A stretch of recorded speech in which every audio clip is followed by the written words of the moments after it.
പുലരിക്കായി മാറി മറയേണ്ടതോർത്ത്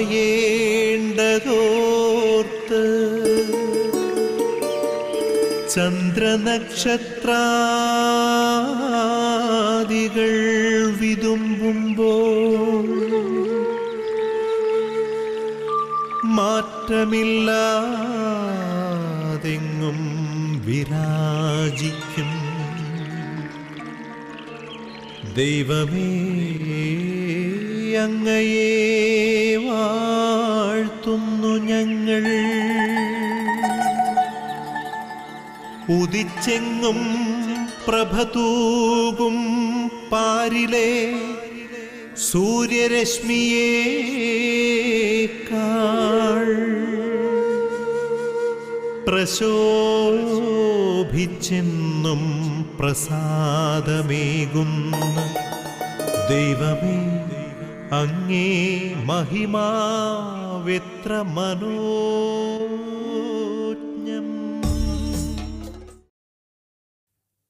പിതാവിൻ്റെയും പുത്രൻ്റെയും പരിശുദ്ധാത്മാവിൻ്റെയും നാമത്തിൽ ആമേൻ. കർത്താവിന് ഏറെ പ്രിയപ്പെട്ട സഹോദരങ്ങളെ, ഗുഡ്നസ് ടി വി നിങ്ങൾക്കായി ഒരുക്കുന്ന ഈ പ്രഭാത വിരുന്നിലേക്ക് പ്രേക്ഷകരായ നിങ്ങളെ എല്ലാവരെയും ഹൃദയപൂർവ്വം സ്വാഗതം ചെയ്യുന്നു. നമ്മൾ വീണ്ടും ഒരു പ്രഭാതത്തിലേക്ക് കടന്നു വരുന്നു. വിരുന്ന് കൊണ്ട് എന്നതുപോലെ എൻ്റെ ആത്മാവ് കർത്താവിൽ സന്തോഷിക്കുന്നു എന്ന് പറയുന്ന സങ്കീർത്തകനെ ഓർത്തുകൊണ്ട് ഈ പ്രഭാതത്തെ ഓർത്ത് നമുക്ക് കർത്താവിന് നന്ദി പറയാം. ഈ ദിവസമാകുന്ന ആകാശത്തിലേക്ക് കർത്താവാകുന്ന സൂര്യനും കടന്നു വരട്ടെ, അപ്പോൾ എല്ലാം പ്രകാശമാനമായി തീരുന്നു എന്ന് നമ്മൾ അറിയുന്നു. അതുകൊണ്ട് ഈശോയെ നമുക്ക് വിളിക്കാം. നമ്മുടെ ഈ പ്രഭാതത്തിൽ നമ്മുടെ ജീവിതത്തിലേക്ക് കർത്താവ് കടന്നു വന്ന് നമുക്ക് ഈ ദിവസം ആവശ്യമുള്ള കൃപയുടെ വെളിച്ചം തന്ന് പരിശുദ്ധാത്മാവിനെ തന്ന് നമ്മളെ എല്ലാവരെയും തൻ്റെ കൃപയിൽ കാത്തു സൂക്ഷിക്കട്ടെ. നമുക്കെല്ലാം ഇന്ന് അർപ്പിക്കപ്പെടുന്ന എല്ലാ വിശുദ്ധ ബലികളോടും ചേർത്ത് വെച്ച് കർത്താവിനെ സമർപ്പിച്ച് പരിശുദ്ധാത്മാവെ ഞങ്ങൾ നിറയണമേ, നിറയണമേ, നിറയണമേ നമുക്ക് പ്രാർത്ഥിച്ചിരിക്കാം. ആത്മാവ് നിറഞ്ഞു കഴിയുമ്പോൾ നമ്മളൊക്കെ ശക്തിപ്പെടുന്നവരായിത്തീരും. അത് പരിശുദ്ധ അമ്മയ്ക്ക് കൊടുത്ത വാഗ്ദാനം പോലെ നമുക്കും കർത്താവ് നൽകുകയാണ്. ദൈവത്തിൻ്റെ പരിശുദ്ധാത്മാവ് വരട്ടെ, അപ്പോൾ നമ്മൾ ശക്തി പ്രാപിക്കും. ആ വാഗ്ദാനം വീണ്ടും നമ്മൾ അപ്പസ്തലന്മാർക്ക് കൊടുത്തതായിട്ട് കാണുന്നില്ലേ? നമ്മുടെ എല്ലാ ബലഹീനതകളെയും കുറവുകളെയും മറ്റാരും അറിയാത്ത നമ്മുടെ സങ്കടങ്ങളെയും എല്ലാം കർത്താവിന് സമർപ്പിച്ച് നിൻ്റെ കൃപയാൽ ഞങ്ങളെ എല്ലാവരെയും നിറയ്ക്കണമെന്ന് നമുക്ക് പ്രാർത്ഥിക്കാം. പ്രഭാഷകൻ്റെ പുസ്തകം 32:14 പറയുന്നൊരു കാര്യമുണ്ട്. പ്രഭാതത്തിൽ ഉണർന്ന് ദൈവത്തെ അന്വേഷിക്കുന്നവൻ കൃപ കണ്ടെത്തും. പ്രഭാതത്തിൽ ഉണർന്ന് ദൈവത്തെ അന്വേഷിക്കുന്നവൻ കൃപ കണ്ടെത്തുമെന്നാണ് പറയുക. അതുകൊണ്ട് നമുക്ക് ഒരു ദൈവാന്വേഷണം പോലെ, ദൈവ കൃപയുടെ അന്വേഷകരെ പോലെ നിന്നുകൊണ്ട് നമുക്കിന്ന് നമുക്ക് ആവശ്യമുള്ള എല്ലാ കൃപകളും സമ്പാദിക്കാം. കൃപയുടെ നിറവുള്ള പരിശുദ്ധ അമ്മയ്ക്ക് ഈ ശുശ്രൂഷ സമർപ്പിച്ച് നമുക്ക് പ്രാർത്ഥിക്കാം. നന്മ നിറഞ്ഞ മറിയമ്മേ സ്വസ്തി, കർത്താവ് അങ്ങയോടുകൂടെ സ്ത്രീകളിൽ അങ്ങ് അനുഗ്രഹിക്കപ്പെട്ടവളാകുന്നു. അങ്ങയുടെ ഉദരഫലമായ ഈശോ അനുഗ്രഹിക്കപ്പെട്ടവനാകുന്നു. പരിശുദ്ധ മറിയമ്മേ തമ്പുരാൻ്റെ അമ്മേ, പാപികളായ ഞങ്ങൾക്ക് വേണ്ടി എപ്പോഴും ഞങ്ങളുടെ മരണസമയത്തും തമ്പുരാനോട് അപേക്ഷിക്കണമേ. ആമേൻ. നമുക്കൊരു നല്ല നിയോഗം വെക്കാം. കടബാധ്യതകളിലൂടെ കടന്നു പോകുന്ന മനസ്സിന് വല്ലാത്ത ഭാരം അനുഭവപ്പെടുന്ന വ്യക്തികളെ സമർപ്പിച്ച് നമ്മൾ പ്രാർത്ഥിക്കാമെന്ന് പറയാറില്ലേ? അങ്ങനെയുള്ള ഓർത്ത് നമുക്ക് പ്രത്യേകമായിട്ട് ഈ ദിവസം പ്രാർത്ഥിക്കാം. ഈ ശുശ്രൂഷ അവർക്ക് വേണ്ടി നമുക്ക് സമർപ്പിക്കുകയും ചെയ്യാം. തൂമഞ്ഞിൽ വിടരും പുഷ്പസുഗന്ധമെത്രയോ ഹൃദ്യം, പരിമളത്തിനുറവയാം നറുസൗരഭ്യമാകട്ടെ ഞങ്ങളുമീ മണ്ണിൽ.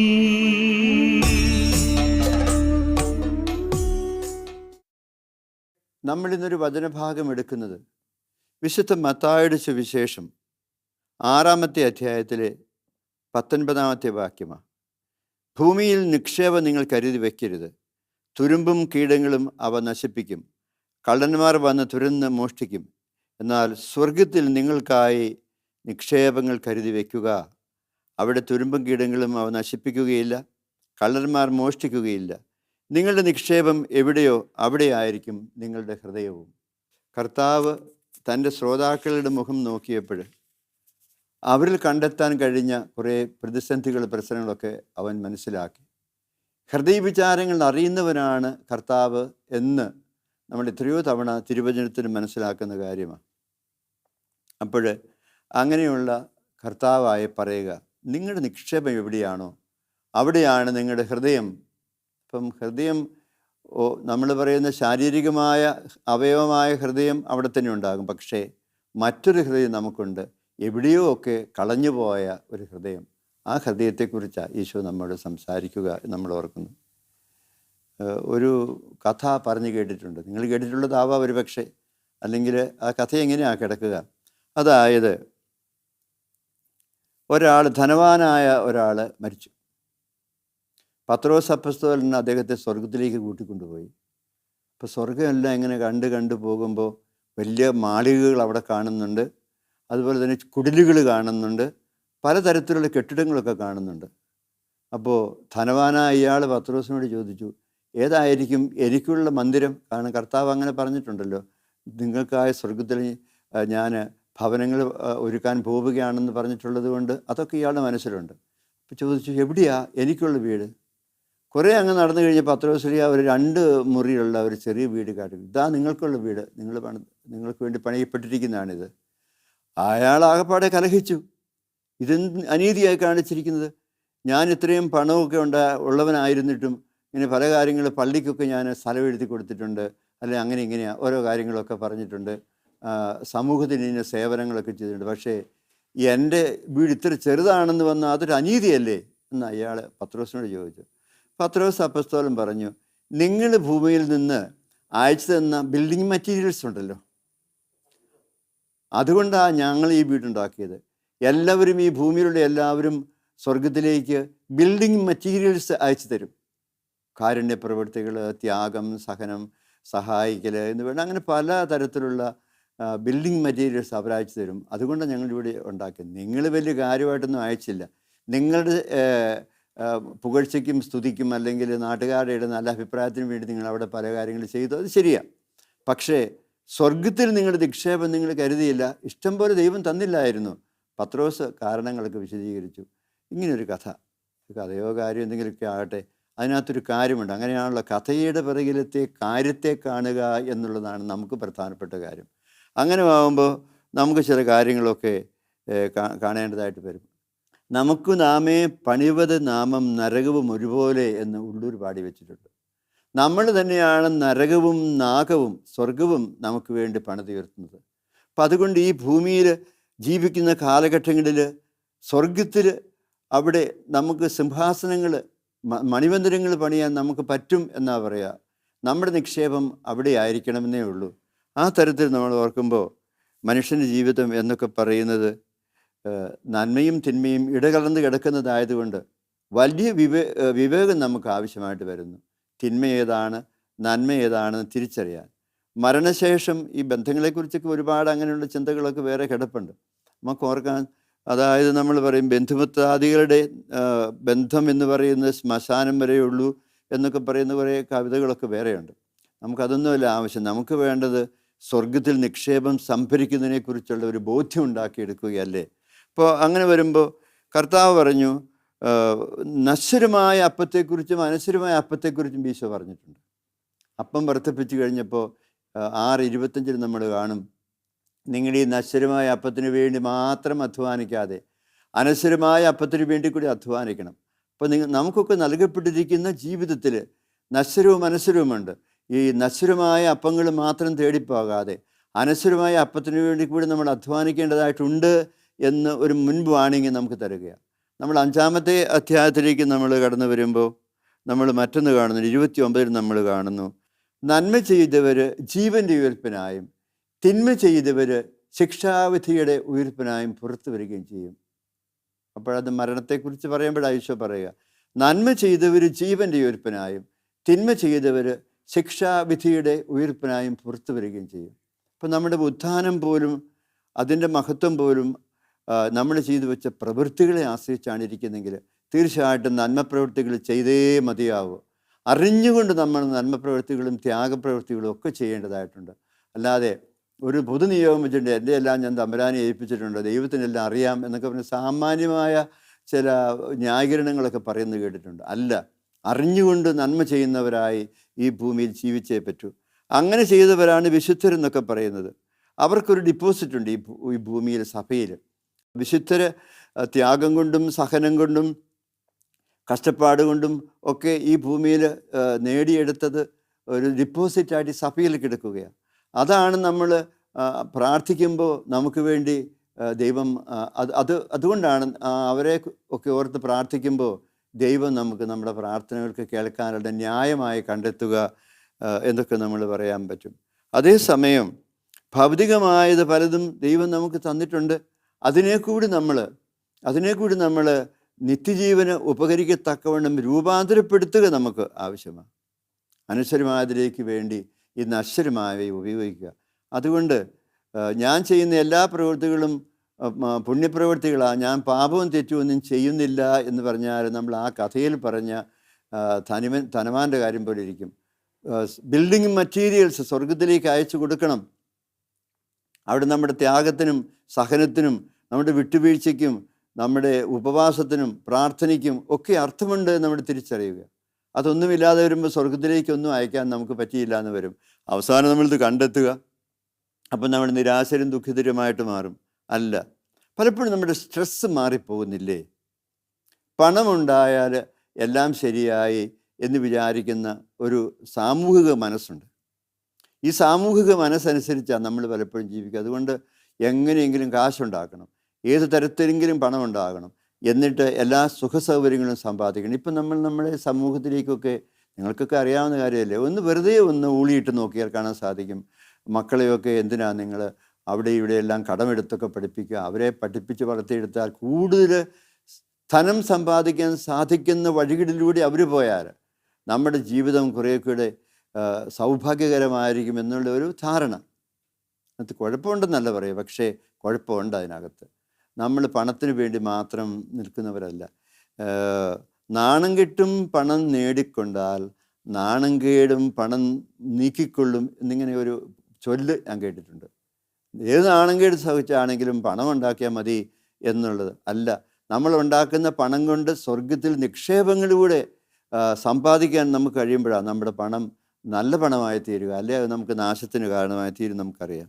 അപ്പോൾ തമ്പുരാൻ കർത്താവ് ഈ ധനവാന്മാരെക്കുറിച്ച് പലപ്പോഴും ഇങ്ങനെ അവരെ കുറ്റപ്പെടുത്തി പറഞ്ഞിരിക്കുന്നത് ധനത്തെ ദൈവത്തിന് പകരമോ ഒരു ജീവിതത്തിന് പകരമോ വയ്ക്കുന്നവരെ കുറിച്ചാണ് കർത്താവ് അതൊക്കെ പറയുക.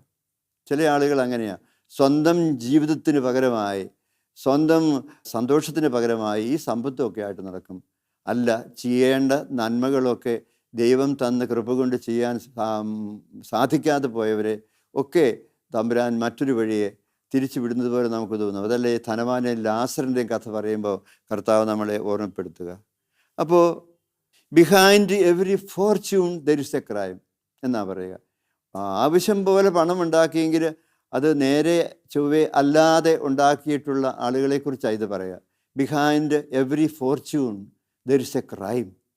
ഇനി അങ്ങനെയൊക്കെ ഉള്ളതൊക്കെ നമുക്ക് തിരിച്ചറിഞ്ഞിട്ട് നമ്മുടെ ജീവിതങ്ങളെ ഇത് ദൈവം നൽകിയ മഹാദാനമാണെന്ന് ഓർത്തുകൊണ്ട് ദൈവത്തിൻ്റെ കൃപയ്ക്ക് സമർപ്പിച്ചുകൊണ്ട് നമുക്ക് ദൈവം തന്നിരിക്കുന്ന സമ്പത്താവാം, സ്വാധീനങ്ങളാകാം, ആരോഗ്യമാകാം, ബുദ്ധിശക്തിയാകാം, അതിനെയെല്ലാം സ്വർഗത്തിൽ നിക്ഷേപങ്ങൾ സമ്പാദിക്കാനുള്ള മാർഗമായിട്ട് മാറ്റാനുള്ള ഒരു വലിയ ദർശനം, ഒരു കാഴ്ചാവിശേഷം നമുക്ക് തരണമേ എന്ന് നമുക്ക് ഈശോയോട് പ്രത്യേകമായിട്ട് പ്രാർത്ഥിക്കാം. ആബാ പിതാവേ, സ്നേഹാഗ്നിയാൽ ജ്വലിക്കട്ടെ മക്കളാ ഞങ്ങളെല്ലാം.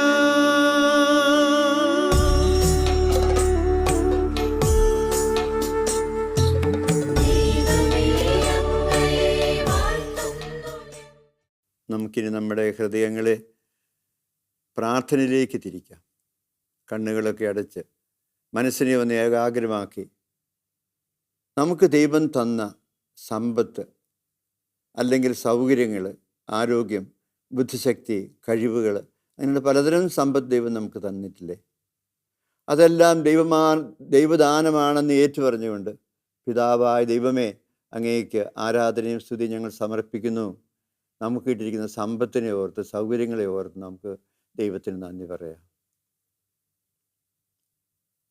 അതേസമയം ഈശോ നമ്മോട് പറയും, സമ്പത്തിൽ മാത്രം മനം പൂഴ്ത്തി വയ്ക്കരുത്, അത് സ്വർഗത്തിൽ നിക്ഷേപങ്ങൾ കരുതാനുള്ളതായിട്ട് കൂടി നിങ്ങൾ കണക്കിലെടുക്കണം എന്ന് പറഞ്ഞ കർത്താവ്, അവിടുത്തെ കൃപ നമുക്ക് പ്രത്യേകം പ്രാർത്ഥിക്കാം.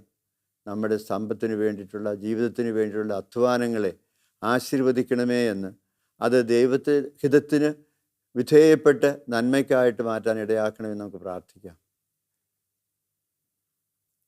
നശ്വരമായ അപ്പത്തിന് വേണ്ടി മാത്രം അധ്വാനിക്കരുത് എന്ന് പറയുന്ന കർത്താവിൻ്റെ വാക്കുകൾ ഓർത്തുകൊണ്ട് നമുക്കൊരാത്മാവുണ്ട് എന്ന കാര്യത്തിന് കൂടെ നമുക്ക് ചിന്തിക്കാനാവട്ടെ.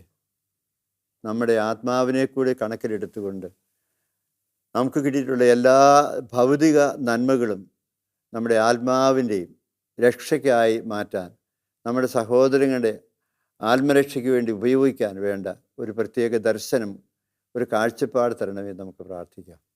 ദൈവമേ, ഞങ്ങളുടെ എല്ലാ പ്രാർത്ഥനകളെയും മനസ്സിന് എല്ലാ നല്ല ആഗ്രഹങ്ങളെയും അങ്ങയുടെ മാതാവായ പരിശുദ്ധ അമ്മയുടെ കരങ്ങളിലൂടെ ഞങ്ങൾ പ്രത്യേകമായി അങ്ങേക്ക് സമർപ്പിക്കുന്നു. സകല വിശുദ്ധരുടെയും പ്രാർത്ഥന ഞങ്ങൾ ചോദിക്കുന്നു. ഈ ലോക ജീവിതത്തിൽ ഞങ്ങൾ ജീവിച്ചു പോകുമ്പോൾ ഞങ്ങളെ പലതും ആകർഷിച്ച് തിന്മയിലേക്ക് കൊണ്ടുപോകാതെ ഭൗതികമായതെല്ലാം അങ്ങ് നൽകിയ ദാനങ്ങളാണെന്ന് ഓർത്തുകൊണ്ട് ജീവിച്ച വിശുദ്ധരെ പോലെ ഞങ്ങളും ജീവിക്കട്ടെ. അതുകൊണ്ട് സകല വിശുദ്ധരുടെയും മാധ്യസ്ഥം ഞങ്ങൾ പ്രാർത്ഥിക്കുന്നു. ഞങ്ങളുടെ പേരിൻ്റെ കാരണഭൂതനായ വിശുദ്ധനെ ഞങ്ങൾ ഓർക്കുന്നു. ഞങ്ങളുടെ ഇടവകയുടെ മധ്യസ്ഥനായ വിശുദ്ധൻ്റെ മാധ്യസ്ഥം ഞങ്ങൾ പ്രാർത്ഥിക്കുന്നു. ഞങ്ങളോട് പ്രാർത്ഥന ചോദിച്ചിട്ടുള്ള എല്ലാവരുടെയും പ്രാർത്ഥനകളെ അങ്ങേക്ക് സമർപ്പിച്ചുകൊണ്ട് അവർക്ക് വേണ്ടിയും ഞങ്ങൾ പ്രത്യേകമായിട്ട് പ്രാർത്ഥിക്കുന്നു. ഞങ്ങളുടെ എല്ലാ നിയോഗങ്ങളെയും അങ്ങേക്ക് സമർപ്പിച്ചുകൊണ്ട് ഈ ദിവസം ഞങ്ങൾക്ക് ആവശ്യമായുള്ളതെല്ലാം, അന്നു വേണ്ടതെല്ലാം തരുന്ന അങ്ങയുടെ കാരുണ്യത്തിന് നന്ദി പറഞ്ഞുകൊണ്ട് അങ്ങയുടെ അനുഗ്രഹം ഞങ്ങൾ പ്രത്യേകമായിട്ട് പ്രാർത്ഥിക്കുന്നു. ഈശോയെ, എല്ലാവരെയും അനുഗ്രഹിക്കണമേ എന്ന് പ്രത്യേകമായി ഡിവൈൻ റിട്രീറ്റ് സെൻറ്ററിനെയും ഗുഡ്നെസ് ടിവിയുടെ എല്ലാ പരിശ്രമങ്ങളെയും അങ്ങേക്ക് സമർപ്പിച്ചുകൊണ്ട് അനേകർക്ക് ആത്മീയ ഗുണവർദ്ധനവിന് ഉതകുന്നതാക്കി അതെല്ലാം മാറ്റം ഞങ്ങൾ പ്രത്യേകമായിട്ട് പ്രാർത്ഥിക്കുന്നു. മരിയ കൂടാരങ്ങളിലുള്ള ഞങ്ങളുടെ സഹോദരങ്ങളെ, അവരുടെ പ്രാർത്ഥനകളെ, അവരുടെ തപശ്ചര്യയെ ഒക്കെ ഓർത്തുകൊണ്ട് അവരെ എല്ലാവരെയും അനുഗ്രഹിക്കണമെന്ന് ഞങ്ങൾ പ്രത്യേകമായി അങ്ങയോട് അപേക്ഷിക്കുന്നു. സകല മാലാഖമാരുടെയും, പ്രത്യേകിച്ച് ഞങ്ങളുടെ പേരിൻ്റെ കാരണഭൂതനായ വിശുദ്ധിൻ്റെയും ഞങ്ങളുടെ കാവൽ മാലാഖയുടെയും സഹായം ഞങ്ങൾക്ക് ഉണ്ടാകുമാറാകട്ടെ. സഹോദരരെ, നമുക്ക് കർത്താവിൻ്റെ ആശീർവാദം സ്വീകരിക്കാം.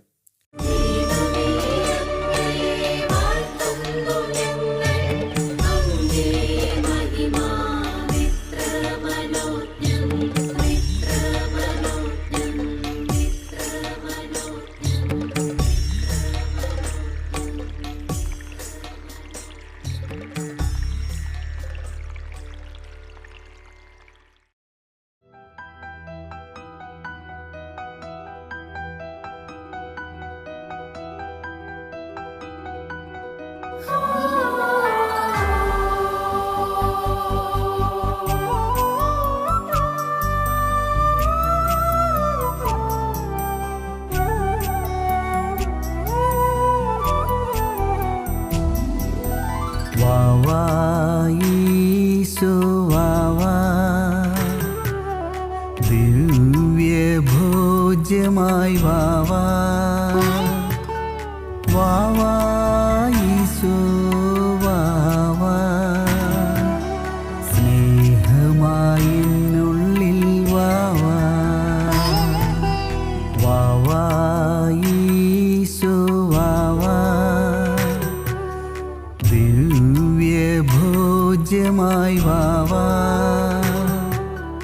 വാവാ ഈശോ വാവാ, സ്നേഹമായി എന്നുള്ളിൽ വാവാ. ശാന്തിയായി വാവാ, സൗഖ്യമായി വാവാ, വരദാന ഭോജ്യമായി ദീവാ.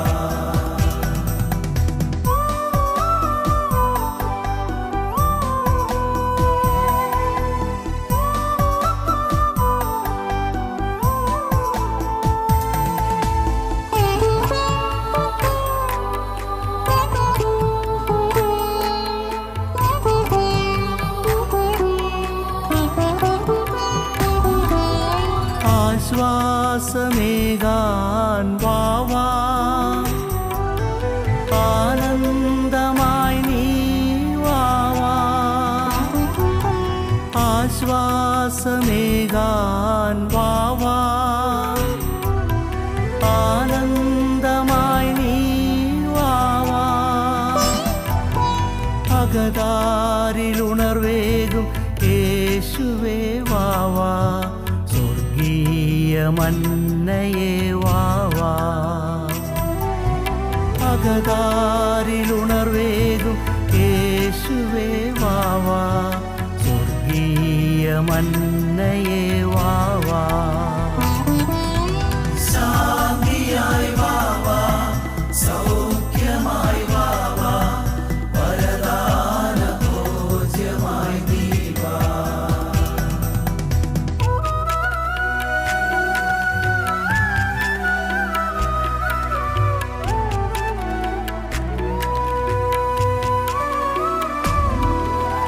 ജീവന്റെ നാഥനെ വാവാ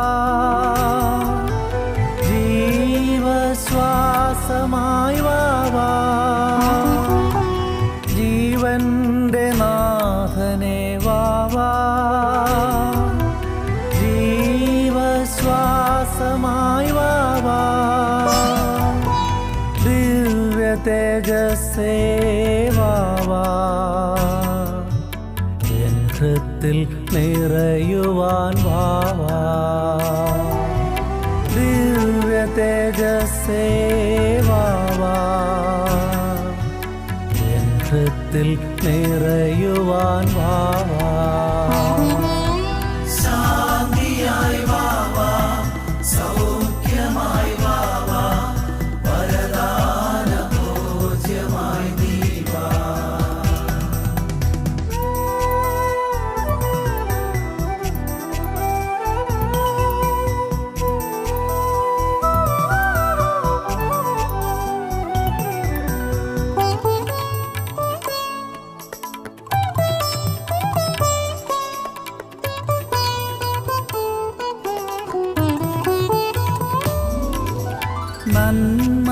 നന്മസ്വരൂപനേ വാവാ നിർമ്മലതാതനേ വാവാ നന്മസ്വരൂപനേ വാവാ നിർമ്മലതാതനേ വാവാ ജ്ഞാനസ്വരൂപനേ വാവാ സൃഷ്ടിയാക്കാൻ വാവാ ജ്ഞാനസ്വരൂപനേ വാവാ പുതു സൃഷ്ടിയാക്കാൻ വാവാ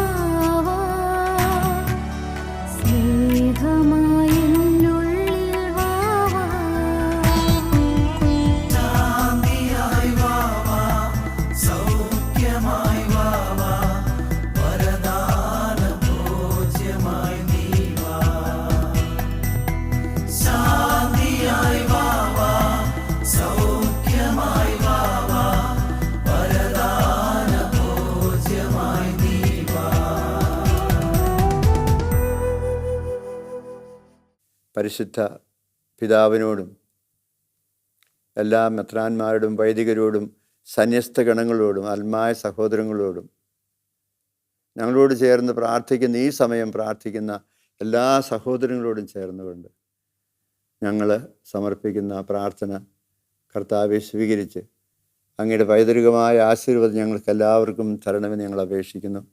നമുക്ക് തലകുനിച്ച് കർത്താവിൻ്റെ ആശീർവാദം സ്വീകരിക്കാം. നമ്മുടെ കർത്താവ് ഈശോ മിശിഹായുടെ കൃപയും പിതാവായ ദൈവത്തിൻ്റെ സ്നേഹവും പരിശുദ്ധാത്മാവിൻ്റെ നിറവും എല്ലാ നന്മകളും അനുഗ്രഹങ്ങളും നിങ്ങളോടുകൂടി ഉണ്ടായിരിക്കട്ടെ, ഇപ്പോഴും എപ്പോഴും എന്നേക്കും. ആമേൻ. കർത്താവ് നൽകിയൊരു ദിവസമല്ല ഇന്ന്. ഈ പ്രഭാതം മുതലുള്ള എല്ലാ കാര്യങ്ങളിലും തമ്പുരാൻ്റെ അനുഗ്രഹവും കൃപയും നിങ്ങൾക്കുണ്ടാകുമാറാകട്ടെ എന്ന് പ്രത്യേകമായിട്ട് പ്രാർത്ഥിക്കുന്നു, ആശംസിക്കുന്നു. ആമേൻ.